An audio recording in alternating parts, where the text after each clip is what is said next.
Galactic Council cracked when Earth destroyed their invasion force.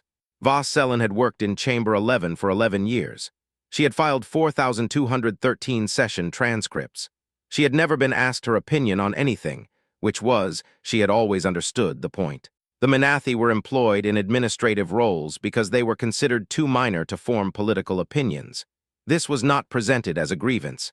It was presented as context, like whether or the height of the respondent's chair. She had kept the log for 11 years. No one had ever asked what was in it. She had never considered that a loss until the morning she filed the last line and understood that it was. The log was a flat composite tablet, gray-green, its surface worn smooth at the lower right corner where her fourth hand rested while the others typed. 4,213 entries. Each one recorded what she had seen and heard in the chamber without being asked. Each one filed in a system that had no official designation and no institutional weight. She did not think of this as pain. She thought of it as her job. This morning, she understood it as something else. She understood it as invisibility being weaponized for her own benefit, and the benefit of something or someone else, though she did not yet know what. No one asked, no one read, no one knew what was in it. The chamber was empty at 07:30. She placed her headset on the desk. Her log was already open on the display. The session agenda had loaded overnight. She read the entry once. She read it again. Chamber 11 reserved 6 hours. 3 senior protectorate officials requesting priority seating. Respondent listed as Earth Auxiliary Interpretive Specialist. Disciplinary proceeding. Preliminary charge, deliberate mistranslation of treaty language, auxiliary status revocation pending. She did not know what the human had done. She knew only that the Veth block had reserved the frontier, and that in 11 years she had never seen them do that for a proceeding they expected to last 6 hours. Chamber 11 sat in the fourth ring of convocation Anchorage Veen Sorathi.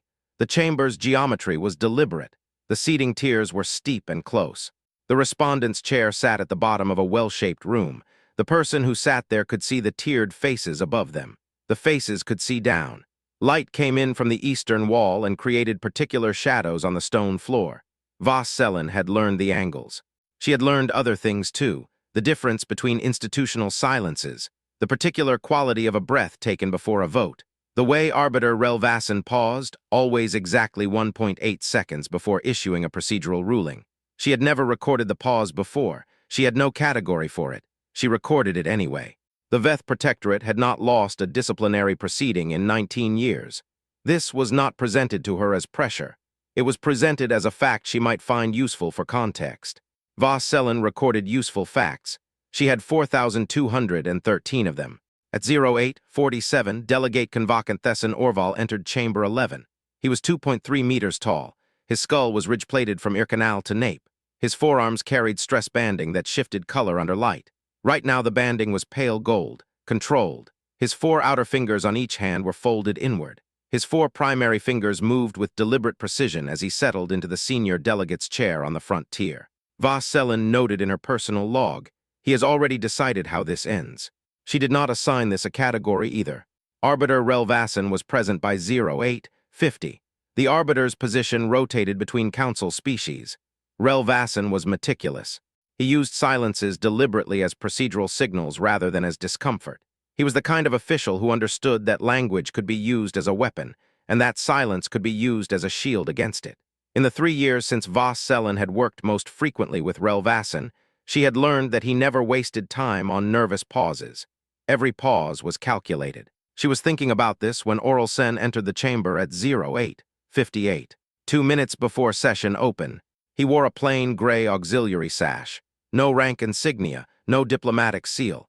He carried a notation tablet with the screen dimmed to near black. In sessions where bright screens were considered assertive, people learned to read by tilting the angle of light. Oralsen had learned this.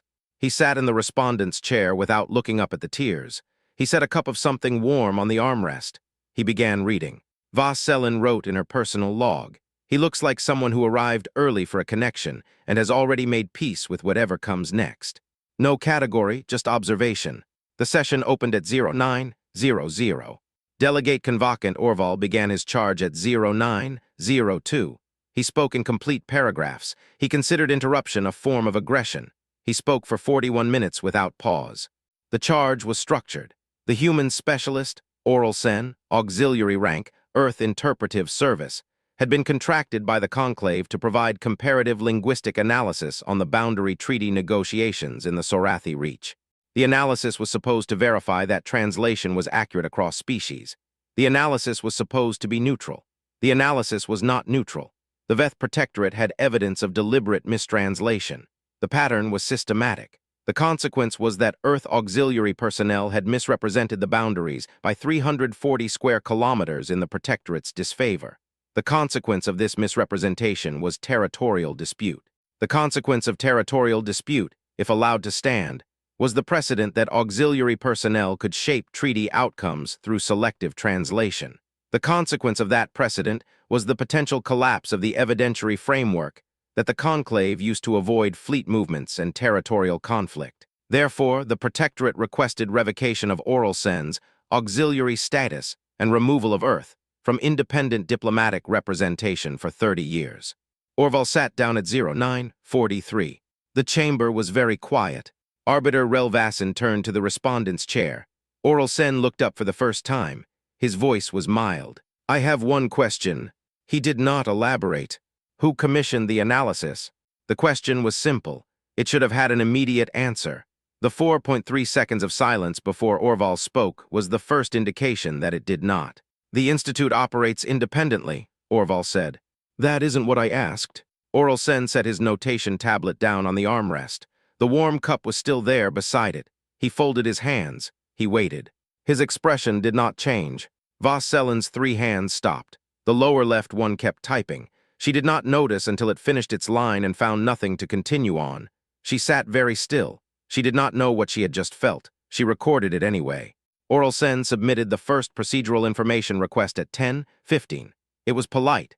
It was written. It cited Transparency Statute 9, subsection 4 in full. It requested disclosure of the Veth Institute of Territorial Languages' primary funding sources for the operational year in which the comparative analysis was produced. Arbiter Relvasin approved it without comment. Orval's armbanding shifted, pale gold to pale amber, 3%. Voss Sellen noted the shift. She had no category for stress indicators in Veth physiology. She noted them anyway. The retrieval took 14 minutes. The chamber waited. Scholar Proxy Dean Orath, who represented the Institute in the gallery, had been taking notes since 0900. He stopped taking notes at 10:29. His stylus came to rest on the edge of his tablet. He did not resume. The funding disclosure was read into the record. The Veth Ministry of Territorial Affairs. 74% of operational budget, cycle 2847. Voss Sellen felt something shift in the chamber. She could not see it. She could feel it. Oralsen submitted the second procedural information request at 10:52. He asked for the formal commission date of the analysis, the date on which Dr. Veldinorath had been formally contracted to begin work. This was a document in the Institute's own registry. This was something they were required by research transparency protocols to have on file. The Veth Protectorate had voted to strengthen those very protocols in 2841. Retrieval took 9 minutes. Senve Lorath, senior aide to the delegation, moved to retrieve the document from the sealed case at her chair. She retrieved it. She handed it to Delegate Convocant Orval. He read it. His armbanding remained steady at pale amber. He handed it to Arbiter Relvasin. Relvasin read the date. He set the document down on the dais. His voice was flat. His voice was procedural. His voice was the official register he used for all session entries. Commission date, the 3rd of March, cycle 2847. Treaty signing date, the 19th of July, cycle 2847. The analysis of the treaty had been commissioned 138 days before the treaty existed. Voss Sellen did not look up from her station. Her lower left hand was finishing a line. The other 3 had stopped. She could feel the gap, the unusual silence of 3 limbs that were not doing what they normally did, but she did not look at them. She looked at the screen. The date, March. The treaty, July. She had been a clerk for 11 years. She understood documents the way other species understood spoken language, as things that carried meaning in their structure as much as their content. And the structure of this document was telling her something that no one in the chamber was saying aloud, because saying it aloud would require acknowledging that the entire proceeding was constructed around an analysis that could not, by definition, have been neutral. The analysis had been commissioned before the event it described existed. There was no sentence in parliamentary procedure for this. There was no formal designation. There was only the date and the gap and the fact that Dean Orath, who had been taking notes since 0900, had stopped. His stylus was resting on the edge of his tablet. He was not writing. He was looking at his hands. Orelsen had not moved. He was still in the respondent's chair. He still had his notation tablet. He was not watching Orval. He was not watching the tears. He appeared to be reviewing something on the screen, something he had already read, something he did not need to read again but was reading anyway, because the chamber needed somewhere to put its attention, and he had decided, apparently, that his tablet was a more productive place for it than his face. Vasselin's lower left hand finished its line. It stopped, 3 hands and 1 hand, all still. The chamber was very quiet. In 11 years, she had learned the difference between the silences. This one was the kind where something had already ended and the room simply had not caught up yet. She wrote 1 line in her personal log without looking at it. The argument was over the moment he asked the question. Everything after was the record learning to agree. Elder Nosrel of the Cephalari block did not move. He had served the council for 62 years. He had privately noted to 2 colleagues the previous evening that the proceedings' evidentiary structure felt irregular. He had not said anything then. He said something now. I move for suspension of judgment pending independent linguistic review. Arbiter Relvasin recognized the motion. The Menathi delegation seconded it. For the first time in 20 years, the Menathi took a procedural stance that was not neutral. Vasselin noted this fact. She did not note it with surprise. She simply noted it. The Drevali assembly joined. The Sorexi continuance joined. Orval attempted to call an immediate vote. Relvasin denied it. His armbanding, the arbiter's stress indicator, not the delegates, because the arbiter wore his own species markers, was steady. His voice did not change. His procedural language did not collapse, but something in the chamber's pressure shifted. Vasselin felt it in the way the gallery quieted, the way the delegates' breathing synchronized, the way the light through the eastern wall seemed to stop moving. The chamber did not split loudly. It split the way a fault line does silently at depth, along a line that had been there the whole time. A recess was called, 31 minutes. Orval conferred with his delegation in the outer corridor. Orelsen remained in the respondent's chair. He finished reading whatever was on his tablet. He did not move. He did not speak. Vasselin remained at her station. She did not leave for recesses. It was a habit she had developed in year 3, when she realized that the hallway conversations during recesses were the actual proceeding, and that someone should stay with the record. When the chamber reconvened, Orval was 4% quieter than before. His speech patterns had compressed slightly. The pauses between his sentences were marginally extended. Vasselin noted this as a behavioral variance. She did not assign it a category. She simply recorded it.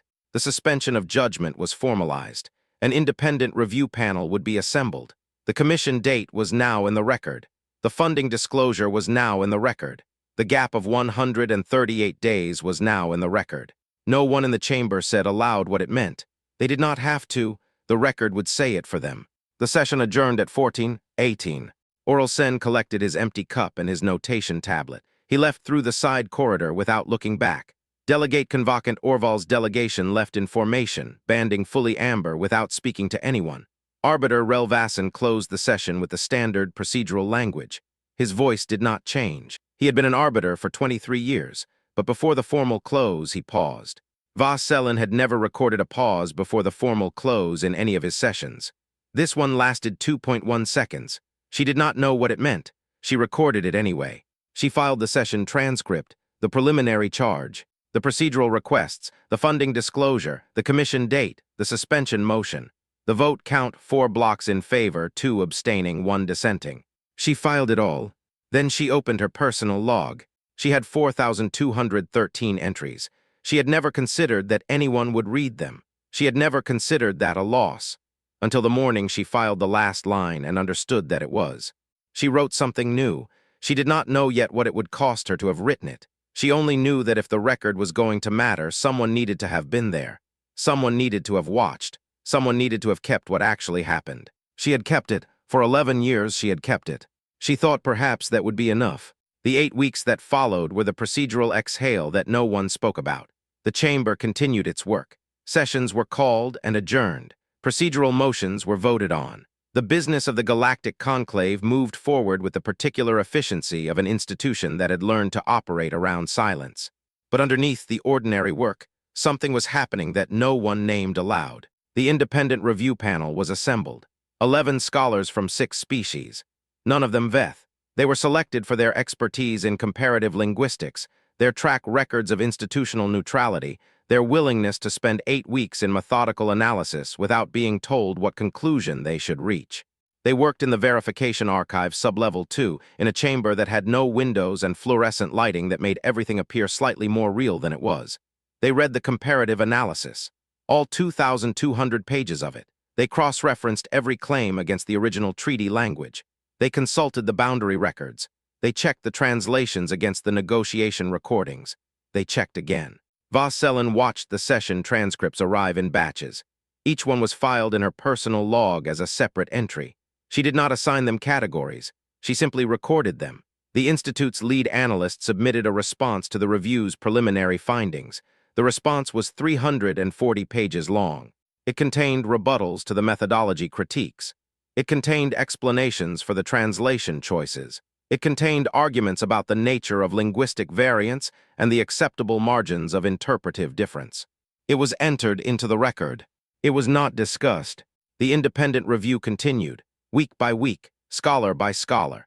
The panel worked through the methodology, the source materials, the conclusions. They documented their findings. They created a matrix of errors. Some were minor. Some were significant. Some were significant enough that they invalidated the analysis's core conclusions.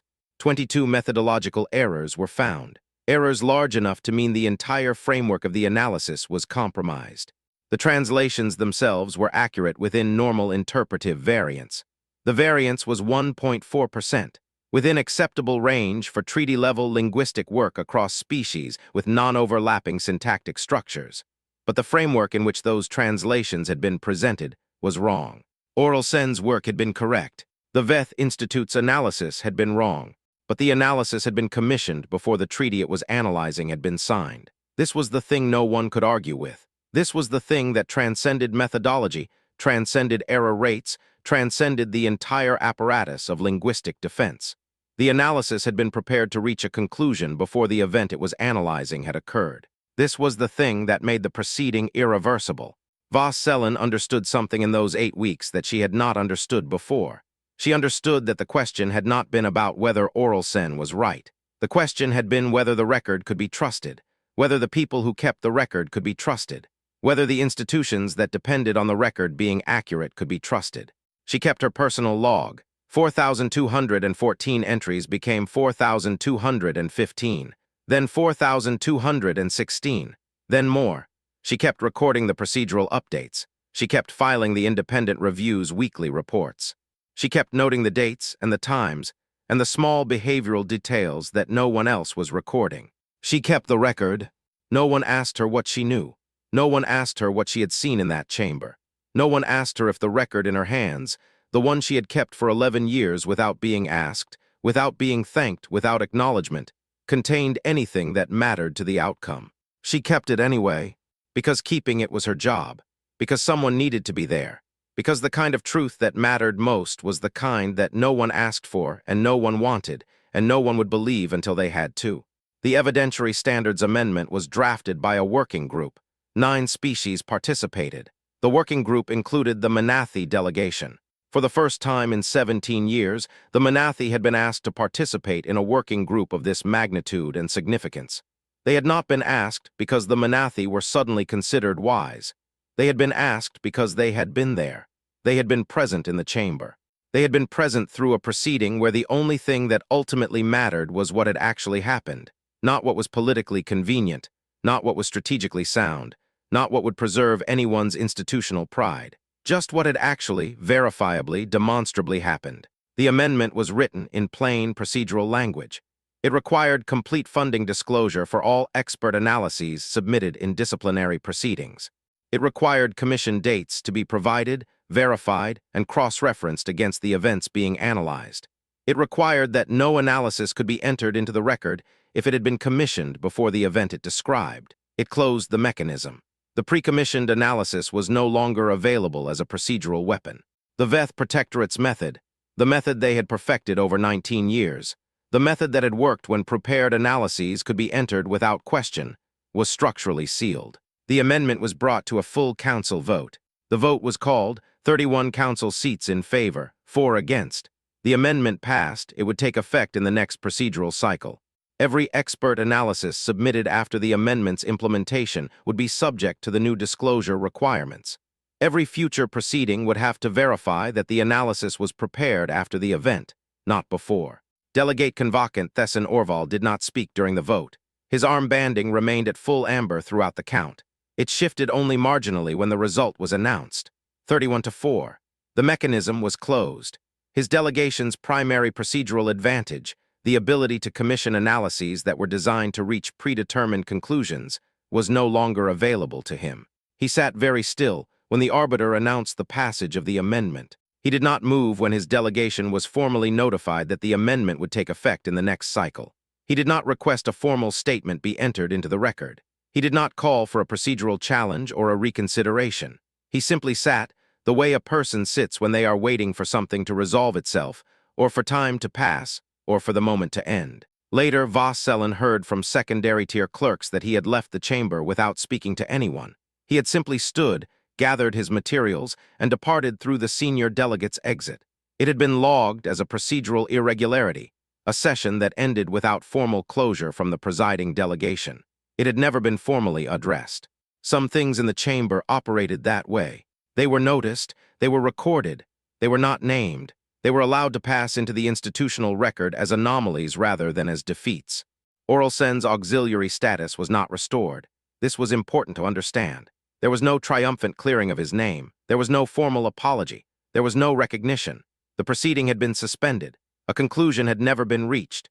His standing had never been formally questioned after the suspension was called, which meant his standing had also never been formally cleared. He existed in a state of procedural neutrality that meant he was neither condemned nor celebrated. He had been right, but the record did not say that. The record said only that the proceeding was suspended, that an independent review found errors in the analysis, that the Veth Protectorate's methodology was flawed. The record did not say that Orlsen had been correct. It simply said that his opposition had been justified. It was enough. He returned to his interpretive work. He did not give statements to other delegations. He was not invited to speak about the proceeding or the amendment or the role he had played in exposing the pre-commissioned analysis. He was not thanked by any official body. He was not elevated in rank. His auxiliary status remained unchanged. 6 months after the chamber vote, he was assigned to a boundary renegotiation in the Sorathi Reach. Routine work, significant enough to require a specialist. Not significant enough to require a diplomat. The kind of assignment that was neither punishment nor reward, but simply the continuation of work. He packed his notation tablet, the one with the dimmed screen, the one he had carried into Chamber 11 8 weeks ago, and prepared to leave for the Reach. He did not tell anyone he was leaving. He did not announce his departure to the conclave. He simply processed the assignment, arranged his transportation, and arranged to be somewhere else. Voss-Sellen saw him once in the outer corridor near the lift. It was 3 months after the amendment vote. He was carrying a case of documents, the materials for the Sorathi Reach assignment, she assumed. His notation tablet was dimmed to near black, the way it always was. The way that meant he was reading by tilting the angle of light rather than increasing brightness. Because bright screens were considered assertive in chambers where people were trying to listen to each other. She thought perhaps he had heard something about the proceeding, about the commission date, about the fact that someone had been there when it mattered, that someone had kept the record without being asked. She thought perhaps he understood that she had been the one watching, that her invisible presence in the chamber had been the only thing ensuring that what actually happened was preserved without agenda or reinterpretation. He did not stop when he passed her station. He did not speak. He simply nodded, a small gesture barely visible, the kind of gesture that said something without words, and continued past toward the lift. She noted the moment in her personal log. She did not assign it a category. She simply recorded it. A nod, a moment of acknowledgement, the smallest gesture of recognition that would ever be offered for 11 years of invisible labor.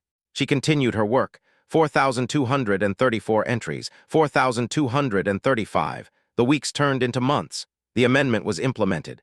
New analyses began to be submitted under the new disclosure requirements. The first proceeding conducted under the amended standards proceeded smoothly. Funding was disclosed. Commission dates were verified. No analysis was entered into the record that had been prepared before the event it described. The mechanism held. The Manathi delegation continued their work. They had been asked to participate in the working group, and they had participated, and they had returned to their administrative roles. They had not been elevated in status. They had not been given voting rights. They had been treated afterward, much as they had been treated before, as competent administrators who were too minor to have significant political influence. But they had been asked, and they had answered, and something in the institutional memory had shifted just slightly. The Manathi were no longer invisible the way they had been invisible. They were invisible now because they had chosen to work in the background, not because the council had decided they were too minor to matter. The morning came when Voss-Selin understood that the time for recording without being asked was over. It was 7:30 in the morning. The chamber was empty. She was at her station, the same station where she had worked for 11 years. Her headset was placed. Her personal log was open on the display. But this morning she was not preparing for a session. This morning she was closing something. She read through the entries, not all of them, just the ones that mattered, just the ones that marked the procedural moments when the outcome had been determined. The silence after Oralsen's question. The 4.3 seconds that no one had counted but that she had counted. The funding disclosure. The commission date. The moment when Scholar Proxy Dean Orath's stylus came to rest, and he had stopped writing because there was no longer anything to write. Her 3 hands and 1 hand, all still. The gap that she had felt but could not explain. The moment when the record itself had decided what would happen next. She had recorded it. She had kept it. For 11 years, she had been invisible, too minor to have opinions, too administrative to influence outcomes, and that invisibility had made her the only person in the chamber with no political agenda at all, no alliance to protect, no reputation to preserve, no outcome to engineer. She had kept the truth, and now the truth was no longer just hers. The final entry was 31 words. She wrote it without hesitation. She did not read it back. She did not check it for errors or clarity. She wrote it once, and then she was done with the log, done with the recording, done with the invisible labor of watching and noting and preserving what no one had asked her to preserve. She closed the log. For 11 years, no one had asked what was in it. For 11 years, she had recorded the chamber's proceedings in her own words, her own categorizations, her own understanding of what mattered and what did not. And no one had asked. No one had requested access. No one had even acknowledged that the log existed. And then the proceeding had cracked. And the amendment had passed, and the mechanism had closed, and somewhere in the institutional apparatus, someone with authority had understood that the only uncontested record of what actually happened in the chamber belonged to a clerk who had been too minor to have political opinions to begin with. She closed the log. It had 4,214 entries. The last one was 31 words. She did not think it was the most important thing in it. She thought it was the only entry she had ever written for someone other than herself. She turned off her station. The transcript was filed. The session agenda cleared. The chamber was empty. She picked up her headset and her personal log. The log was gray-green composite. Its surface was worn smooth at the lower right corner where her 4th hand rested while the others typed. 4,214 entries. 11 years of observation. One final entry written not for her, but for the record. She walked out through the patient's corridor. The patient's corridor was empty for the first time she could remember at end of session. Most people who waited there were waiting to hear something they already knew. A verdict, an outcome, a procedural determination that had been decided before they arrived. Today, the hallway held nothing but shadow and the particular quiet of a space where something had ended. She did not know if Oralsen had ever read a personal clerk's log. She thought probably he had not. She thought the last entry was accurate regardless. She walked down the corridor. Her 4 hands carried her headset and her log. The log contained everything. The dates, the timings, the commission date, the funding disclosure, the silence after the question, the moment when Scholar Proxy Dean Orath's stylus came to rest. Her 3 hands and 1 hand all still, all silent, all recording what no one had asked her to record. Somewhere in the council registry, the commission date was now a permanent part of the evidentiary record, which meant it was a permanent part of every future proceeding that cited this one. Which meant that the next time someone tried to prepare an analysis before the event it described, there would be a statute, there would be a mechanism, there would be a disclosure requirement, there would be a verification process. The next time it would be harder to hide. The next time it would be harder to engineer. The next time someone would remember that the Veth Protectorate had tried this once, and that it had failed, and that the failure had been recorded. Because Voss-Selin had kept the record. Because she had been there. Because she had been invisible, and that invisibility had been the only thing protecting the truth from being reshaped into something more convenient or more palatable or more politically acceptable. She did not think this was triumph. She thought it was duty. The kind of duty that no one asks for and no one thanks you for. The kind that you do because someone needs to do it, and you are the person who is there. She closed the log and walked out into the institutional morning, where somewhere, unnoticed and unremarked, the record had already begun its work of reshaping the future through the simple act of documenting what had actually happened. The patient's corridor was behind her. The chamber was behind her. The 11 years were behind her. She held the log in her hands and understood that the only thing anyone would ever need to know was this: she had kept it. She had been there, and she had kept the record true.